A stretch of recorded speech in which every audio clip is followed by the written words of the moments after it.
What happens when a morning show built on warmth and easy conversation invites a guest who refuses to play nice? On this episode of CBS Mornings, Meghan Markle walks into the studio expecting another soft-focused platform. What she finds instead is Gayle King's calm but persistent questions and three anchors who slowly realize they're sitting in the middle of a live-on-air powder keg. By the time the cameras stop rolling, the royal image, the friendly set, and the unspoken rules of daytime TV will all be in pieces. The CBS Morning studio glowed with soft golds and creams like a palace reimagined for New York television. Tall, ornate panels framed the background, lit just enough to catch the shimmer without stealing attention from the couches in the center. On one side sat Gayle King in a sharp red pantsuit, posture open but poised, papers balanced neatly on her lap. Tony Dokoupil and Nate Burleson flanked her in navy and charcoal suits. Both relaxed, both smiling, both used to early morning chaos. The only thing that felt different this morning was the air.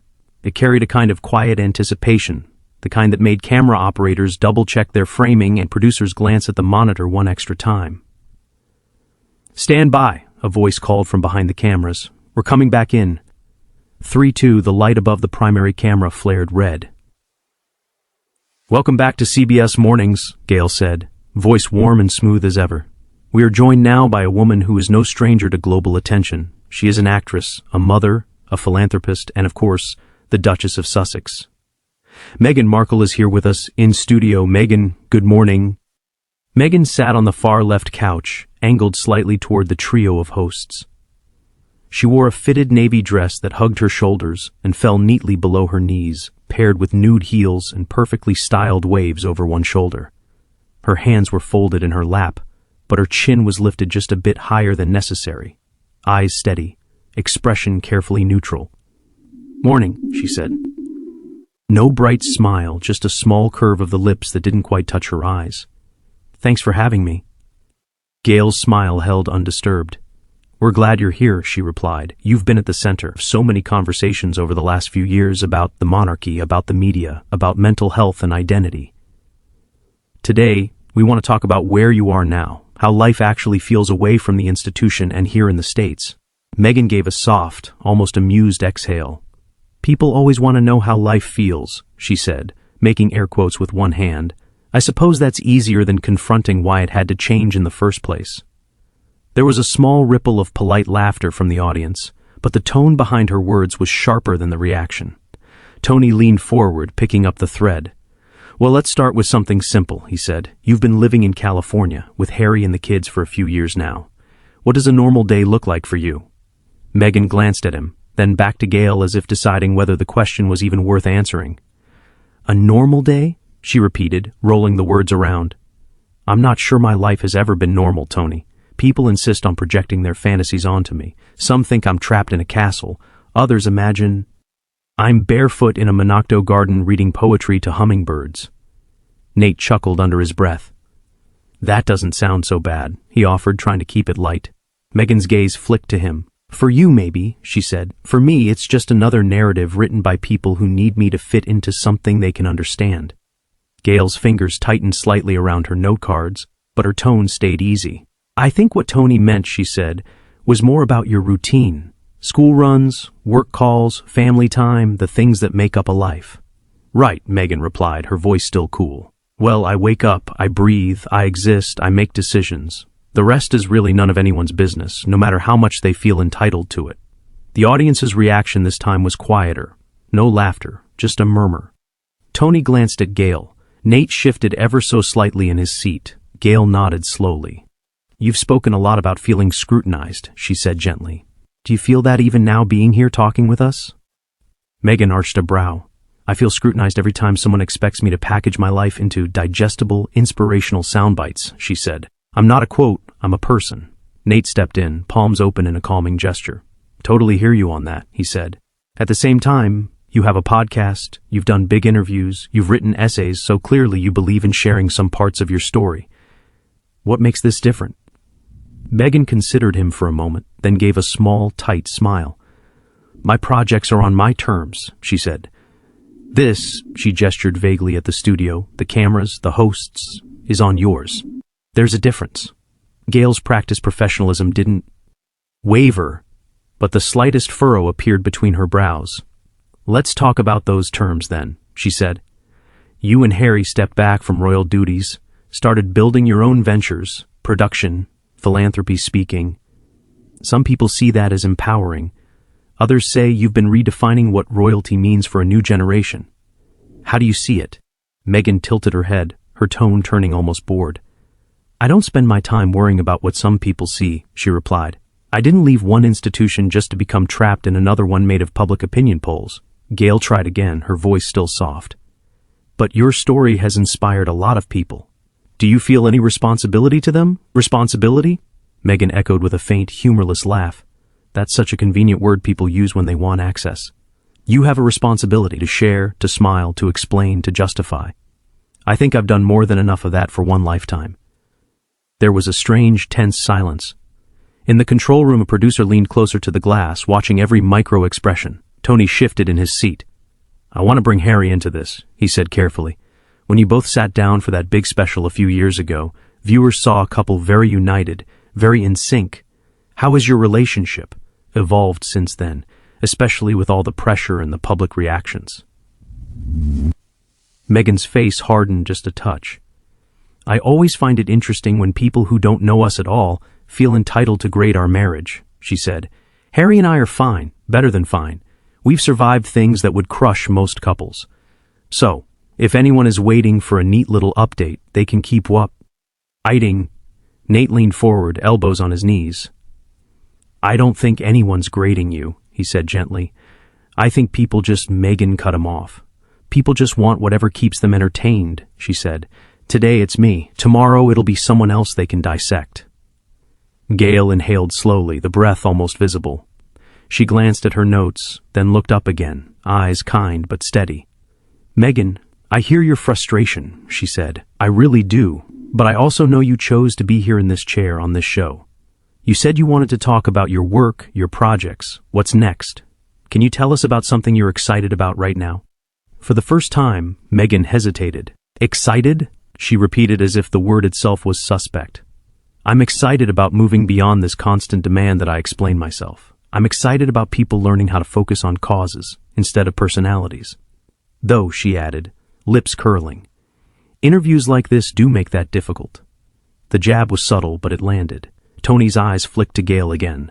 Nate's jaw tightened for a split second. Gayle smiled, but there was a new weight in it. "All right," she said, still calm. "Let's talk about causes then. You've spoken about mental health, especially after your experience in the UK. A lot of viewers have connected deeply with that. Have you found healing?" Meghan's expression closed further. "Healing doesn't perform on command," she said. "It doesn't show up just because a morning show segment needs a hopeful arc." The audience made a low, uncomfortable sound. Gayle's fingers tapped once softly against her cards. "I'm not asking you to perform," Gayle replied, voice gentle but firmer. "Now I'm asking you how you are. That's all. And I'm telling you, Meghan said that how I am is not a commodity to be unwrapped between commercial breaks." For a long second, the two women simply looked at each other. Gayle measured, composed, Meghan unflinching, almost daring. Nate cleared his throat, trying to ease the tension. "I think what Gayle is saying," he offered, "is that a lot of people watching have gone through their own struggles. Hearing how you've coped could really help them." Meghan's eyes flashed. "Then maybe those people should seek professionals," she said, "not project their healing onto a stranger they've decided to turn into a symbol." Gayle's smile finally faltered, just a crack. Tony shifted in his seat. The energy in the room was shifting from awkward to electric. "Okay," Gayle said quietly, gathering herself. "Let's take a breath here. When we come back, I want to ask you about your children, your life as a mom in America, and how you see their future, whether you still feel connected to the royal family at all." Meghan's gaze sharpened at the mention of the children, at the word royal. She crossed her legs a little tighter, jaw set. "Sure," she said coolly, "if we must." The camera light dimmed as they cut to commercial, but the tension didn't. In the silence of the studio, as makeup artists hovered and producers whispered in the corners, Gayle King sat in her red suit, eyes on Meghan Markle, already understanding that the next segment wasn't going to be just another morning show chat. It was going to be a test of just how far respect could stretch before it finally snapped. The band's smooth transition music faded out, and the red light above the main camera lit up again. The NCE straightened in their seats, some exchanging quick looks. They could feel it, too. The air had thickened. Gayle turned back to camera, smile restored, but a touch tighter than before. "Welcome back to CBS Mornings," she said. "We're here with Meghan Markle, Duchess of Sussex, talking about her life, her work, and what comes next." She angled her body toward Meghan, softening her tone. "Meghan, before the break, we mentioned your children. A lot of parents watching this morning are juggling work, family, and trying to protect their kids from the pressures of the world. How do you and Harry navigate that?" For a moment, Meghan simply looked at her, one brow lifted as if weighing how offensive the question was allowed to be. "We navigate it," she said at last, "by doing something radical, parenting our own children instead of outsourcing our judgment to strangers." There was a small, uncomfortable laugh from one corner of the audience, more out of reflex than humor. Gayle let it pass, keeping her voice gentle. "Of course," she replied. "What I meant was, given your profile, the attention around your family, do you take extra steps, more security, tighter boundaries, things like that?" Meghan's lips thinned. "We take the steps any responsible parents would," she said. "The fact that people are fascinated by our children doesn't make them less ours." Tony leaned forward, trying to soften the tension. "Do they understand any of it yet?" he asked. "Do they know they're part of a very famous family?" Meghan's gaze swung to him, eyes cool. "They know they're loved," she said. "That's more important than teaching them their family tree is a global spectacle." "Totally," Nate said, nodding. You did grow up with a very different reality. No royal titles, no palaces. Do you ever worry that in protecting them you might also be, sealing them off from a part of who they are?" Meghan's jaw tightened. "Are you asking if I feel guilty for giving them a healthier environment than I had?" she said sharply. Nate held up a hand. "Not guilty. Just wondering if you ever think about that balance." "The balance?" she repeated, almost mocking. "Everyone's obsessed with balance. My job is to keep my children safe, not to satisfy some romantic idea the world has about princes and princesses in gilded cages." Gayle's fingers brushed the edge of her note cards. She'd done journalism long enough to recognize when someone came to an interview not to converse, but to parry. Still, she wasn't ready to let go of the thread. "Let me ask it this way," she said. "You've said in previous interviews that some of what you experienced inside the monarchy was deeply painful. If one day one of your children wanted to reconnect with that side of the family, spend time in the UK, maybe even take on some public responsibilities, would you support that?" Meghan gave a short, humorless laugh. "I find it interesting that people assume my children will spend their lives orbiting an institution we chose to leave," she said. "They're not props in anyone's fantasy about the Spars kids. If they grow up and decide to explore that world, that will be their decision. But I won't groom them to serve a system that never served me." Tony nodded slowly. "So, you don't see them as royal at all?" "I see them as my children," she said crisply. "The world can label them however it needs to sleep at night." The audience murmured. On the far side of the set, a producer rubbed his temples, already imagining the headlines. Gayle inhaled, exhaled. "I want to turn to Harry for a moment," she said. "We've seen him in interviews, in his book, speaking very candidly about his family, about grief, about feeling like the spare. How is he doing now?" Meghan's expression softened for a fraction of a second, then hardened again, as if she'd caught herself showing too much. "Harry is Harry," she said vaguely. "He's finding his way, as we all are, away from structures that were never designed to protect him." "Does he miss them?" Tony asked. "His father, his brother?" A flicker passed through her eyes, an annoyance maybe, or something more raw. "I find it remarkable," Meghan said slowly, "that people who have watched those same individuals fail to protect him still insist on framing everything around what he might be missing." Gayle's voice stayed calm. "Families are complicated," she said. "You can be hurt and still miss people. It's not always either or. Do you ever see a future where there's real reconciliation?" Meghan's lips curved, but it wasn't a smile. "The future is not a talk show segment," she replied, "and reconciliation is not a storyline you wrap before a commercial break. Whatever happens between Harry and his family will happen privately, if it happens at all." "But you've shared a lot of that journey publicly," Gayle pointed out gently in documentaries and interviews. "Do you ever worry that by telling so much you've made private reconciliation harder?" The question hung there. The audience held its breath. Meghan's eyes cooled a few degrees. "What I worry about," she said, each word precise, "is this persistent expectation that we should prioritize the comfort of people who benefited from our silence over our right to speak. Gayle's shoulders rose and fell. She nodded, acknowledging the point, even as something in her expression tightened. "All right," she said, "let's move to your life here in America. You've talked about feeling more free, more able to define yourself on your own terms. What has surprised you most about this chapter?" Meghan tilted her head as if the question bored her. "How unwilling people are to accept that I've moved on," she said. "They say they're tired of hearing about the monarchy. And yet, every interview, every headline drags me back to that world. It's as if they can't handle the idea that I might exist beyond their fascination." Nate leaned in, trying again to ground the conversation. "Okay, let's go beyond it then," he said lightly. "What brings you joy right now? A project, a small daily ritual, anything?" There was a beat. Meghan looked at him as though he'd asked her to perform a trick. "Joy," she repeated almost skeptically. "Joy is private. It's not something I'm required to display like a trophy so people feel better about the noise they've created around me." Nate sat back, hands raised slightly. "Got it," he said, a touch of tension in his voice now. "Just asking." Gayle glanced at him. "Thank you. I'll take it from here." Then turned back to Meghan. "You've said a few times that you're tired of people wanting pieces of you," she said, "and I respect that. I also know you and Harry have made a conscious choice to be public figures, to sign deals, to create media about your lives. Some viewers might be watching and thinking, if you don't to want to share, why keep doing interviews like this? What would you say to them?"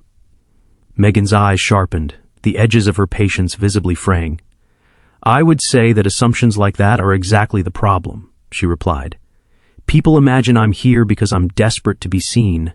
Maybe, just maybe, I'm here because I'm constantly asked to defend myself, and sometimes it's easier to walk into the fire than to keep pretending it's not burning." The metaphor was dramatic, and she seemed pleased with it. The audience, less so, shifted again in their seats. Tony and Nate exchanged a glance that said, "This is getting away from us." Gayle was still, centered in her red suit, breathing slowly through her nose. "Meghan," she said, voice soft but firmer now, "I want to be really clear with you and with our viewers. We invited you here because we believe your story matters, and because there's value in hearing directly from you. We're not here to attack you. We are, however, going to ask questions. That's our job." Meghan's chin lifted. "And my job," she shot back, "is to protect myself from being turned into entertainment for people who will never understand what it cost me to leave." "That may be," Gayle replied, the first hint of steel threading through her warmth. "But you are on a television show. People are watching. They're trying to understand. When every question is met with hostility, it makes that harder, not easier." There it was. The first open acknowledgement of the energy in the room. The